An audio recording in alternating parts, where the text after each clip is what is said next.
This is a reading from the poem of the Man God by Maria Valtorta, Volume 5, Episode 560, What People Say at Nazareth, 6th of February, 1947. And I tell you that you are all foolish if you believe such things, more foolish and ignorant than wethers that do not even know the rules of instinct, mutilated as they are. Some men are going around town saying anathema of the Master, while others bring orders that by the living God cannot be given by him. You do not know him. I do, and I cannot believe that he has changed so much. Let them go about. Are you saying that they are his disciples? And who has ever seen them with him? Are you saying that some rabbis and Pharisees have mentioned his sins? And who has seen his sins? Have you heard him speak about anything obscene? Have you ever seen him commit sin? So, and can you believe that God would let him work such great deeds if he were a sinner? You are foolish, I tell you, foolish, slow-witted, and ignorant, like country bumpkins, who for the first time see a mountebank at a market and believe what he says. That's what you are like. Consider whether those who are wise and open-minded allow themselves to be seduced by the words of false disciples, who are the true enemies of the innocent, of our Jesus, whom you do not deserve to have as a son of our town.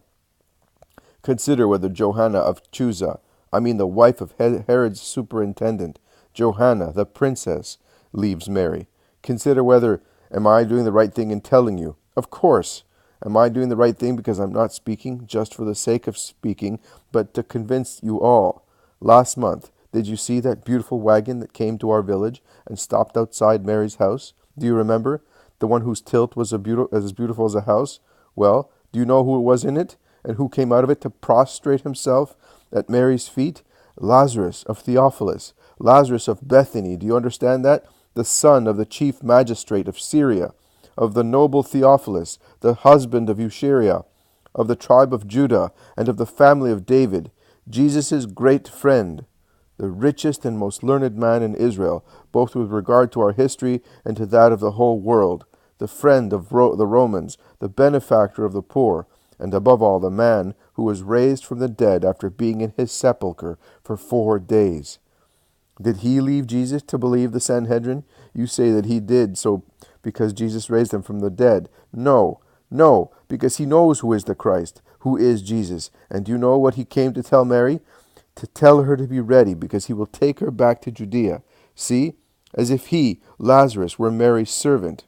I know, because I was there when he came in and greeted her, prostrating himself on the floor, on the poor bricks in the little room, dressed as he was, like Solomon, a man accustomed to carpets. He was there on the floor, kissing the hem of Our Lady's dress, saying, Hail, Mary, Mother of my Lord. I, your servant, the last of your servants, have come to speak to you of him, and to place myself at your disposal. See, I was so moved that when he greeted me as well, calling me brother in the Lord, I was not able to speak one word. But Lazarus understood, because he is intelligent, and he slept in Joseph's bed, and sent his servants ahead to Sepphoris to wait for him, because he was going to his estates at Antioch. And he told the women to be ready, because at the end of this month he will come and pick them up, to spare them the fatigue of the journey. And Johanna will join the caravan with her wagon, to take the women disciples of Capernaum and Bethsaida. And does that all mean nothing to you? At last, good Alphaeus of Sarah can take breath amid the group, standing in the middle of the square, and Aser and Ishmael, and also Jesus' 2 cousins, Simon and Joseph, Simon more openly, Joseph more reticently, help him by approving what he said. Joseph says, Jesus is not an illegitimate son. If he needs to notify anything, he has relatives here who are willing to become his ambassadors. And he has faithful and powerful disciples like Lazarus. Lazarus has not mentioned what the others say.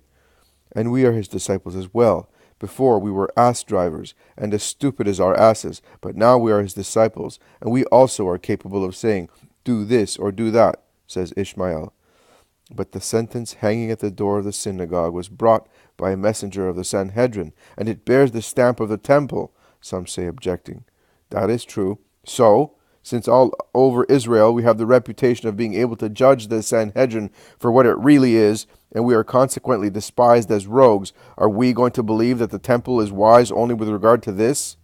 So do we no longer know what scribes, Pharisees, and chief of priests are? Replies Alphaeus. That is true. Alphaeus is right. I have decided to go down to Jerusalem and hear from true friends what is the situation. And I'm going tomorrow, says Joseph of Alphaeus. And will you stay there? No, I will come back, and I will go back again for Passover. I cannot be away from home for a long time. It is a difficult task I am undertaking, but it is my duty to do so. I am the head of the family, and I am responsible for Jesus being in Judea. I insisted that he should go there. Man errs in judging. I thought that it was a good thing for him. Instead, may God forgive me, but I must at least follow the consequences of my advice at close quarters, in order to comfort my brothers, says Joseph of Alphaeus, in his slow, haughty way of speaking. That is not what you used to say, but you have been allured as well by the friendship of the Mighty One. Your eyes are clouded by vanity, says a Nazarene. The friendship of mighty people does not allure me, Eliakim, but my brother's behavior convinces me. If I made a mistake and I now mend my ways, I prove to be a just man, because to err is human, but to be stubborn is beast-like. And do you think that Lazarus will really come? Oh, we want to see him, a man that comes back from death. What is he like? He must be dazed, somehow frightened. What does he say of his stay among the dead? Many ask Alphaeus of Sarah. He is just like you and me, cheerful, lively, tranquil. He does not speak of the other world, as if he did not remember, but he remembers his agony.